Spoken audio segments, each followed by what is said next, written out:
ਬਿਸਮਿਲ੍ਲਾ ਰਹਿਮਾਨ ਰਹੀਮ। ਸੱਜਣੋ ਤੇ ਮਿੱਤਰੋ, ਦੂਜੀ ਆਲਮੀ ਪੰਜਾਬੀ ਸਾਂਝ ਕਾਨਫਰੰਸ ਦੀ ਤਿਆਰੀਆਂ ਅਰੂਜ ਵੱਲ ਵਧ ਰਹੀਆਂ ਨੇ। ਅਸੀਂ ਪੂਰੀ ਦੁਨੀਆ ਵਿੱਚ ਵਸਦੇ ਪੰਜਾਬੀਆਂ ਨਾਲ ਮੁਕੰਮਲ ਰਾਬਤੇ 'ਚ ਹਾਂ। ਸੈਸ਼ਨ ਤਰਤੀਬ ਪਾ ਰਹੇ ਨੇ ਅਤੇ ਇਹਦੇ ਨਾਲ ਨਾਲ ਜਿਹੜੇ ਖਦਸ਼ਾਤ ਈਰਾਨ ਅਮਰੀਕਾ ਜੰਗ ਪਰ ਮੌਜੂਦ ਸਨ, ਰੱਬ ਸੱਚੇ ਦੀ ਮਿਹਰ ਭਾਰੋਂ ਉਹ ਵੀ ਕਰੀਬ ਕਰੀਬ ਖਤਮ ਹੋ ਕੇ ਰਹਿ ਗਏ ਨੇ।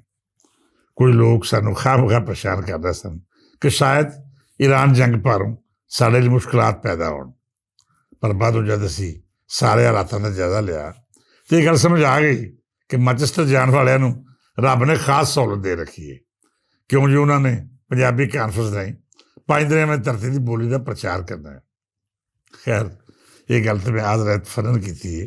ਬਾਕੀ ਮੈਂ ਵਾਅਦੇ ਕਰਦੇ ਜਾਵਾਂ ਕਿ ਯੂਕੇ ਜਾਣ ਵਾਲਿਆਂ ਵਾਸਤੇ ਕੋਈ ਪਰੇਸ਼ਾਨੀ ਨਹੀਂ। ਜਿਨ੍ਹਾਂ ਮਿੱਤਰ ਪਿਆਰਿਆਂ ਦੇ ਦਫ਼ਤਰਾਂ ਵਿੱਚ ਆ ਗਏ ਨੇ, ਉਹ ਪਹਿਲੀ ਫੁਰਸਤ 'ਚ ਵੀਜ਼ਾ ਅਪਲਾਈ ਕਰਨ। ਰੱਬ ਚਾਹਿਆ ਤਾਂ ਤੁਹਾਡਾ ਵੀਜ਼ਾ ਜ਼ਰੂਰ ਲੱਗੇਗਾ। ਵੇਲੇ ਸਿਰ ਉੱਥੇ ਅੱਪੜ ਕੇ ਸਾਡੇ ਬਾਂਹ ਬੇਲੀ ਬਣੋ ਅਤੇ ਆਪਣੀਆਂ ਜ਼ਿੰਮੇਦਾਰੀਆਂ ਪੂਰੀ ਤਰ੍ਹਾਂ ਨਿਭਾ ਕੇ ਸੱਚੇ ਅਤੇ ਸੁੱਚੇ ਪਿਆਰੇ ਪੰਜਾਬੀ ਹੋਣ ਦਾ ਸਬੂਤ ਦਿਓ। ਗੱਲ ਪੰਜਾਬੀ ਸਾਂਝ ਕਾਨਫਰੰਸ ਦੀ ਹੋ ਰਹੀ ਸੀ ਅਤੇ ਮੈਂ ਵਾਅਦੇ ਕਰਦਾ ਜਾਵਾਂ ਕਿ ਇਸ ਦੀ ਤਰਤੀਬ ਇਸ ਤਰ੍ਹਾਂ ਦਿੱਤੀ ਗਈ ਹੈ ਕਿ ਆਜ਼ਾਦੀ ਦੇ ਹਰ ਖੇਤਰ ਦੇ ਸਿਆਣੇ ਸੂਝਵਾਨ ਰਲਤ ਵੀ ਕਰਨ ਅਤੇ ਆਪਣੀ ਰਾਏ ਦਾ ਵੀ ਖੁੱਲ੍ਹ ਕੇ ਇਜ਼ਹਾਰ ਕਰਨ। ਮੈਂ ਆਂਦਾ ਕੁਝ ਦਿਨਾਂ ਵਿੱਚ ਤੁਹਾਡੇ ਸਾਹਮਣੇ ਮਿੱਥੇ ਗਏ ਸਰਨਾਮੇ ਅਤੇ ਇਹਨਾਂ ਦੀ ਅਹਿਲੀਅਤ ਵੀ ਉਜਾਗਰ ਕਰਦਾ ਰਹਾਂਗਾ। ਇਹਦੇ ਨਾਲ ਨਾਲ ਇਹ ਵੀ ਦੱਸਾਂਗਾ ਕਿ ਸਾਡੇ ਪੰਜਾਬੀਆਂ ਨੂੰ ਸਮੁੰਦਰ ਪਾਰ ਜਾ ਕੇ ਮੁਕਾਲਮੇ ਦੀ ਲੋੜ ਕਿਉਂ ਪਈ। ਇਹ ਗੱਲ ਵੀ ਪੱਲੇ ਬਣਨ ਵਾਲੀ ਹੈ ਕਿ ਅੱਜ ਜਦ ਦੁਨੀਆ ਦੀ ਇਕਾਨਮੀ ਵਿੱਚ ਪੰਜਾਬੀਆਂ ਦਾ ਬੜਾ ਅਹਿਮ ਕਿਰਦਾਰ ਹੈ, ਇਸ ਵੇਲੇ ਸਾਨੂੰ ਇਕਮੁੱਠ ਹੋ ਕੇ ਆਪਣੀ ਬੋਲੀ ਅਤੇ ਰਹਿਤਲ ਲਈ ਕੰਮ ਕਰਨ ਦੀ ਪਹਿਲਾਂ ਤੋਂ ਵੱਧ ਲੋੜ ਹੈ। ਮੈਨਚੈਸਟਰ ਅਤੇ ਲੰਦਨ ਵਿੱਚ ਸਾਡੀ ਸਾਰੀ ਟੀਮ ਬੜੀ ਦਿਲਚਸਪੀ ਅਤੇ ਮਿਹਨਤ ਨਾਲ ਸਾਰੇ ਮਾਮਲਾਤ ਨੂੰ ਹੈਂਡਲ ਕਰ ਰਹੀ ਹੈ। ਮੈਂ ਅਤੇ ਇੱਥੇ ਪੰਜਾਬ ਵਿੱਚ ਵਸਣ ਵਾਲੇ ਲੋਕ ਸ਼ਾਇਦ ਕਿਸੇ ਮਾਮਲੇ 'ਤੇ ਸੁਸਤੀ ਵੀ ਕਰ ਜਾਈਏ, ਪਰ ਵੀਰ ਸਾਬਰ ਰਜ਼ਾ, ਭੈਣ ਰਜ਼ੀਆ ਚੌਧਰੀ, ਮੁਹਤਰਮ ਆਫਾਕ ਮਨਸੂਰ ਅਤੇ ਬਰਖੁਰਦਾਰ ਅਮੈਰ ਮਨਜ਼ੂਰ ਦਿਨ ਰਾਤ ਇੱਕ ਕਰਕੇ ਇੰਤਜ਼ਾਮਾਤ ਵਿੱਚ ਮਸਰੂਫ ਨੇ। ਹੋਟਲ ਦੀ ਬੁਕਿੰਗ ਅਸੀਂ ਬਹੁਤ ਪਹਿਲਾਂ ਕਰਵਾ ਚੁੱਕੇ ਹਾਂ, ਹਾਲ ਵੀ ਬੁੱਕ ਹੋ ਚੁੱਕਿਆ ਹੈ ਅਤੇ ਖਾਣ ਪੀਣ ਦੇ ਮਾਮਲਾਤ ਵੀ ਰੱਬ ਤਾਲਾ ਦੀ ਮਿਹਰਬਾਨੀ ਨਾਲ ਓਕੇ ਨੇ। ਹੁਣ ਲੋੜ ਹੈ ਅਤੇ ਸਿਰਫ ਸਾਡੇ ਉਹਨਾਂ ਪ੍ਰਾਹੁਣਿਆਂ ਦੀ ਜਿਹਨਾਂ ਦੁਨੀਆ ਭਰ ਵਿੱਚੋਂ ਆ ਕੇ ਮੈਨਚੈਸਟਰ ਵਿੱਚ ਮੇਲਾ ਲਾਉਣਾ ਹੈ। ਯੂਕੇ ਦੀ ਧਰਤੀ ਨੂੰ ਪੰਜਾਬ ਦੀ ਰਹਿਤਲ ਦੇ ਸੋਹਣੇ ਰੰਗਾਂ ਨਾਲ ਸਜਾਉਣਾ ਹੈ ਅਤੇ ਦੁਨੀਆ ਨੂੰ ਦੱਸਣਾ ਹੈ ਕਿ ਪੰਜਾਬੀ ਆਪਣੀ ਹੋਂਦ ਨਾਲ ਕਿੰਨਾ ਪਿਆਰ ਕਰਦੇ ਨੇ। ਸੱਜਣ ਪਿਆਰਿਓ, ਜੇ ਮੈਂ ਕਾਨਫਰੰਸ ਦੀਆਂ ਤਿਆਰੀਆਂ ਤੋਂ ਹਟ ਕੇ ਗੱਲ ਕਰਾਂ ਤਾਂ ਇਸ ਹਵਾਲੇ ਨਾਲ ਇਹ ਗੁਜ਼ਾਰਿਸ਼ ਬੜੀ ਜ਼ਰੂਰੀ ਹੈ ਕਿ ਤੁਸੀਂ ਜਦੋਂ ਬੇਗਾਨੇ ਮੁਲਕ ਜਾਓ ਤਾਂ ਫਿਰ ਜ਼ਰੂਰ ਪੱਲੇ ਬੰਨ੍ਹ ਲੈਣਾ ਕਿ ਤੁਹਾਡੇ ਜ਼ਿੰਮੇ ਆਪਣੇ ਕਲਚਰ ਅਤੇ ਧਰਤੀ ਦੀ ਸਫਾਰਤਕਾਰੀ ਵੀ ਹੁੰਦੀ ਹੈ। ਉੱਥੇ ਜਾ ਕੇ ਅਸੀਂ ਸਭ ਨੇ ਆਪਣੇ ਮੁਲਕ ਦੀ ਤਰਜਮਾਨੀ ਕਰਨੀ ਹੈ।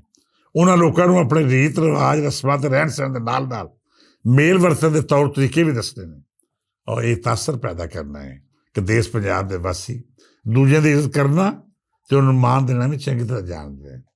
ਹੁਣ ਤੱਕ ਸਾਡੇ ਨਾਲ ਜਿੰਨੇ ਵੀ ਸੱਜਣ ਮਿੱਤਰ ਗਏ, ਉਹਨਾਂ ਸਭ ਨੇ ਦੇਸ਼ ਪੰਜਾਬ ਦਾ ਮਾਣ ਵਧਾਇਆ ਅਤੇ ਇਸ ਬਾਰੇ ਜਿਹਨਾਂ ਸੱਜਣਾਂ ਨੂੰ ਅਸੀਂ ਸੱਦਾ ਦਿੱਤਾ, ਉਹ ਵੀ ਸਾਡਾ ਮਾਣ ਧਾਰਨ ਨੇ। ਅਸੀਂ ਦੁਨੀਆ ਨੂੰ ਦੱਸਣਾ ਹੈ ਕਿ ਸਾਡੀ ਧਰਤੀ ਉੱਤੇ ਕਿਹੋ ਜਿਹੇ ਹੀਰੇ ਵਸਦੇ ਨੇ। ਇਹਨਾਂ ਸਭ ਮਿੱਤਰ ਪਿਆਰਿਆਂ ਲਈ ਮੈਨਚੈਸਟਰ ਅਤੇ ਲੰਦਨ ਵਸਣ ਵਾਲੇ ਪੰਜਾਬੀ ਭੈਣਾਂ ਭਰਾ ਬੜੀ ਸ਼ਿੱਦਤ ਨਾਲ ਇੰਤਜ਼ਾਰ ਕਰ ਰਹੇ ਨੇ ਕਿ ਕਦ ਇਹ ਤਸ਼ਰੀਫ ਲਿਆਉਣ ਅਤੇ ਅਸੀਂ ਰਲ ਮਿਲ ਕੇ ਦਿਲ ਦੀਆਂ ਗੱਲਾਂ ਸਾਂਝੀਆਂ ਕਰੀਏ। ਉੱਥੋਂ ਦੀਆਂ ਸ਼ਾਮਾਂ ਵਿੱਚ ਪੰਜਾਬੀ ਮੌਸੀਕੀ ਦਾ ਰਸ ਘੁੱਲੇ, ਆਵਾਜ਼ ਅਤੇ ਸਾਜ਼ ਦਿਲਾਂ ਦੇ ਤਾਰ ਛੇੜਨ, ਸ਼ਾਇਰੀ ਰਾਹੀਂ ਮੁਹੱਬਤਾਂ ਦੀ ਸਾਂਝ ਵਧੇ, ਜੋ ਸਭੇ ਗੱਲਾਂ ਜ਼ੇਰੇ ਬਾਸ ਹੋਣ ਜਿਨ੍ਹਾਂ ਉੱਤੇ ਵਿਚਾਰ ਵਟਾਂਦਰਾ ਕਰਨਾ ਸਾਡੇ ਸਮਾਜ ਲਈ ਬੜਾ ਹੀ ਜ਼ਰੂਰੀ ਹੈ।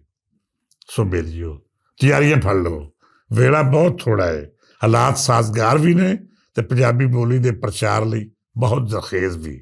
ਹੁਣ ਜਿਹੜੀ ਕਸਰ ਬਾਕੀ ਹੈ ਉਹ ਤੁਸੀਂ ਉੱਥੇ ਜਾ ਕੇ ਪੂਰੀ ਕਰਨੀ ਹੈ। ਅੱਜ ਦੀ ਗੱਲ ਦੇ ਅਖੀਰ ਉੱਤੇ ਅਰਜ਼ ਕਰਾਂਗਾ ਕਿ ਸਾਡੇ ਨਾਲ ਖਾਸ ਕਰ ਪੰਜਾਬੀ ਅਦਬ ਅਤੇ ਸਾਫਤ ਦੇ ਖੇਤਰ ਨਾਲ ਜੁੜਤ ਰੱਖਣ ਵਾਲੇ ਵੱਡੇ ਨਾਂ ਜਾ ਰਹੇ ਨੇ। ਸਾਫਤ ਦਾ ਜ਼ਿਕਰ ਇਸ ਕਰਕੇ ਛੇੜਿਆ ਹੈ ਕਿ ਇਸ ਖੇਤਰ ਵਿੱਚ ਸਾਨੂੰ ਬਹੁਤ ਕੰਮ ਕਰਨ ਦੀ ਲੋੜ ਹੈ। ਯੂਕੇ ਵਿੱਚ ਪੰਜਾਬੀ ਅਖਬਾਰਾਂ ਅਤੇ ਚੈਨਲਾਂ ਲਈ ਸਾਨੂੰ ਆਪਣਾ ਯੋਗਦਾਨ ਪਾ ਕੇ ਉੱਥੋਂ ਦੀ ਸਾਫਤ ਨੂੰ ਮਜ਼ੀਦ ਆਕਸੀਜਨ ਦੇਣ ਦੀ ਜ਼ਿੰਮੇਵਾਰੀ ਵੀ ਨਿਭਾਉਣੀ ਚਾਹੀਦੀ ਹੈ। ਦੇਸ਼ ਪੰਜਾਬ ਦੇ ਸਭ ਤੋਂ ਵੱਡੇ ਪੰਜਾਬੀ ਅਖਬਾਰ ਰੋਜ਼ਗਾਰ ਭੁਲੇਖਾ ਦੀ ਮੈਨਚੈਸਟਰ ਤੋਂ ਇਸ਼ਾਅਤ ਦਾ ਪ੍ਰੋਗਰਾਮ ਵੀ ਜ਼ੇਰੇ ਬਾਸ ਹੈ। ਇਹ ਸਭ ਕੁਝ ਤੁਹਾਡੇ ਸਲਾਹ ਮਸ਼ਵਰੇ ਨਾਲ ਹੋਵੇਗਾ। ਖਾਸ ਤੌਰ 'ਤੇ ਜਿਹੜੇ ਸੱਜਣ ਮਿੱਤਰ ਪੰਜਾਬੀ ਬੋਲੀ ਨਾਲ ਗੂੜ੍ਹੀ ਜੁੜਤ ਰੱਖਦੇ ਨੇ, ਉਹਨਾਂ ਦੀ ਜ਼ੇਰੇ ਸਰਪ੍ਰਸਤੀ ਅਸੀਂ ਯੂਕੇ ਵਿੱਚੋਂ ਪੰਜਾਬੀ ਅਖਬਾਰ ਦਾ ਅਜਿਹਾ ਸਿਲਸਿਲਾ ਸ਼ੁਰੂ ਕਰਨਾ ਚਾਹ ਰਹੇ ਹਾਂ ਜਿਹੜਾ ਉੱਥੋਂ ਦੇ ਮੁਕਾਮੀ ਲੋਕਾਂ ਨੂੰ ਆਪਣੀ ਬੋਲੀ ਤੇਰੇ ਥੱਲੇ ਜੋੜ ਕੇ ਰੱਖੇ। ਇਸ ਤਰ੍ਹਾਂ ਸਾਡੀ ਪੰਜਾਬੀ ਸਾਫ਼ਤ ਜ਼ਿੰਦਾ ਰਹੇਗੀ ਤੇ ਇਹਦੇ ਨਾਲ ਨਾਲ ਖੋਜ ਪਰਖ ਦੇ ਖੇਤਰ ਵਿੱਚ ਵੀ ਅਜਿਹਾ ਕੰਮ ਸ਼ੁਰੂ ਹੋ ਜਾਏਗਾ ਜਿਹਦੀ ਸਾਨੂੰ ਇੱਕ ਅਰਸੇ ਤੋਂ ਆਸ ਤੇ ਉਮੀਦ ਹੈ।